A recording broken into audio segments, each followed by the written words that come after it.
বিএনপির ভারপ্রাপ্ত চেয়ারম্যান জনাব তারেক রহমানের হাতকে শক্তিশালী করব এবং ওনার নেতৃত্বে এই বাংলাদেশে একটা স্থায়ী সত্যিকারের গণতন্ত্র প্রতিষ্ঠিত হবে, এটাই আমাদের প্রত্যাশা।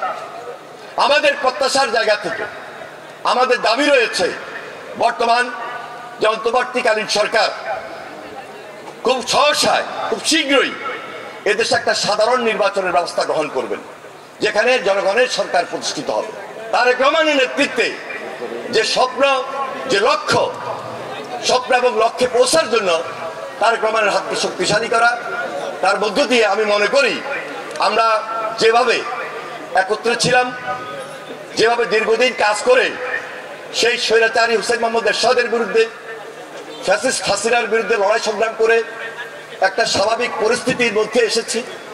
এই স্বাভাবিক পরিস্থিতিটা কোনোভাবেই যেন হুমকির মুখে না পড়ে,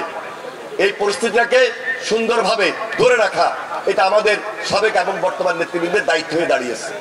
বাংলাদেশে বর্তমানে যে একটা গভীর চক্রান্ত চলছে গণতন্ত্রকে নস্যাৎ করে দেওয়া, ভোটের অধিকারটা যেন প্রতিষ্ঠিত না হতে পারে,